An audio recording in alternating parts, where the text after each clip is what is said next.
Olá, seja bem-vindo a mais uma videoaula do Planilheiros Brasil. Eu sou Renato Lira e hoje vamos falar sobre como extrair dados do SGS do Banco Central e como criar um número índice a partir de variações percentuais.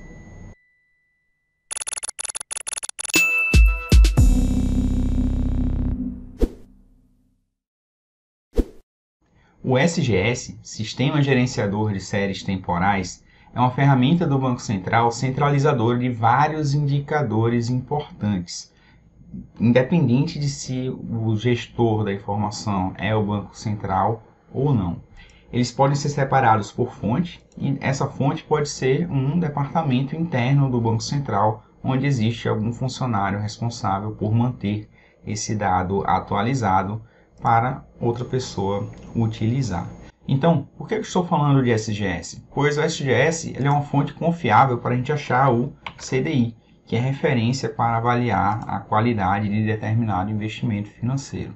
Ao selecionar um indicador ou uma palavra-chave de indicador, é muito importante você perceber a data do último valor, pois aqui você percebe se é uma série que ainda está sendo adicionada ou é uma série que foi descontinuada por qualquer motivo.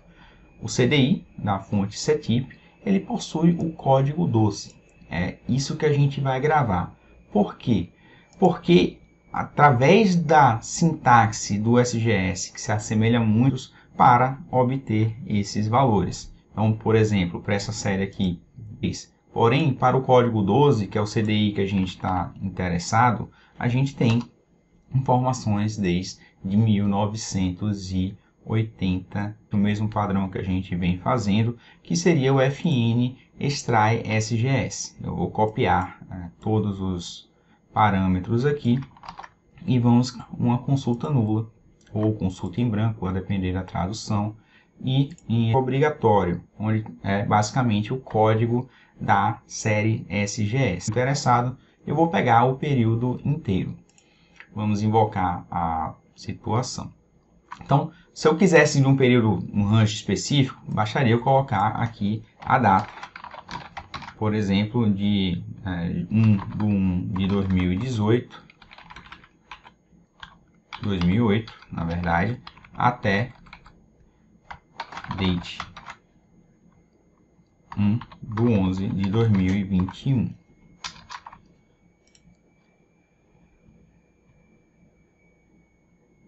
Na verdade, o separador é ano, mês, dia.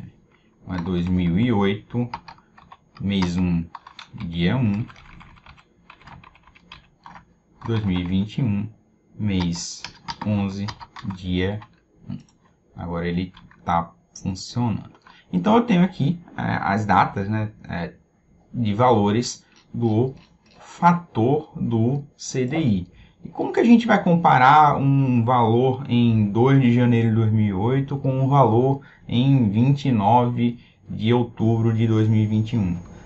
A gente tem que primeiro transformar uma coluna com um número índice e com esse número índice comparável a gente consegue atualizar o número. E como a gente vai fazer isso? Primeiramente a gente precisa adicionar uma coluna índice. Vou colocar um índice de 1 e esse 1 é importante. Eu vou renomear essa etapa aplicada para ser um nome um pouco mais simples. Vou colocar aqui como AUX de auxiliar. Tá? Então, reescrevendo essa etapa e tendo o índice a partir de 1, agora sim eu vou adicionar uma coluna personalizada. E o que é que eu quero? Eu quero para essa terceira linha o meu fator ser 1 mais esse valor, vezes 1 mais esse valor, vezes 1 mais esse valor. Então, primeiramente, eu tenho que acessar essa lista de valores. Como é que eu faço isso? Lembrando das videoaulas anteriores, eu pego uma referência de uma tabela, que é o AUX, e eu pego a sua coluna, que seria o valor. Então, se a gente sair daqui, você pode perceber que eu adicionei uma lista com todos os valores. Porém, eu posso ir além. Primeiramente, eu quero selecionar apenas os valores correspondentes com a respectiva linha. Então, da linha 3, eu quero apenas os 3 primeiros valores. Então, essa lista, eu quero pegar os 3 primeiros valores, existe uma função chamada list.firstN, onde eu vou pegar os 3 primeiros valores. List.first, faltou um T, firstN, e aqui eu tenho o 3 primeiros valores sempre. Mas eu não quero um valor fixo, eu quero um valor variável de acordo com o respectivo índice. Então, no lugar do 3, é para eu colocar aqui o índice.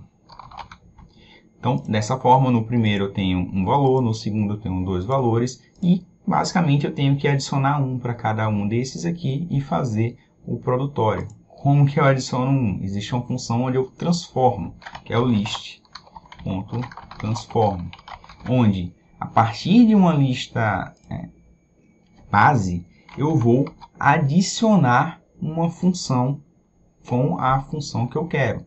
A gente também tem vídeo aula sobre isso. Eu adiciono função com o each e adicionando a operação que a gente quer. A gente quer o próprio valor mais 1. E se você reparar, eu vou fechar o argumento aqui, isso aqui vai ser esse valor mais 1 e assim sucessivamente. E para finalizar, eu quero o produtório desses valores, que é o list.product de tudo isso aqui. Então a gente acabou de calcular o número índice, deixa eu renomear aqui para número índice, que representa o CDI em determinada data. Então se eu for mais para frente, está crescendo muito rápido, né? Na verdade aqui é 1 mais o fator dividido por 100. Então a gente sabe que no janeiro de 2008 a gente tem esse fator de 1,0066 versus em 2 de janeiro de 2008, 1,0008, e esse número vai crescendo à medida que o tempo vai aumentando, tá? Então, basicamente, é essa forma com que a gente calcula o número índice. Ah, Renato, você está fazendo conta aqui no ETL? Conta não era para ser feita lá em DAX, no modelo de dados? Sim, essa é a regra geral. Porém, para a gente fazer as contas de maneira mais eficiente lá no DAX, é muito importante a gente ter esse número índice. E para isso, eu preciso fazer essa conta em algum lugar. E a gente escolheu como sendo o ETL. Só mais um detalhezinho, lembrando também uma videoaula anterior, a gente acabou transformando essa conta dentro de cada linha, ou seja, essa operação vai ser feita múltiplas vezes e, a depender de como que o motor de cálculo funciona, pode se tornar ineficiente. Então, uma forma de a gente otimizar esse ponto é eu pegar o produtório e tirar. Então, basicamente, eu pego essa lista aqui e eu vou salvar no meu Ctrl X e dizer, ó, essa é a minha lista. Mas eu vou declarar uma variável externa a essa função. Então, let lista igual a list.buffer dessa referência, continua fazendo isso. Então, aqui eu impeço que essa função que retorna múltiplas vezes nos valores dessa coluna valor, ela chame a fonte múltiplas vezes. Então, torna o número um pouquinho mais eficiente. Para atribuir o tipo aqui, é só colocar o type number. Então, a gente tem o nosso número índice. Esse índice já foi utilizado, não precisa mais.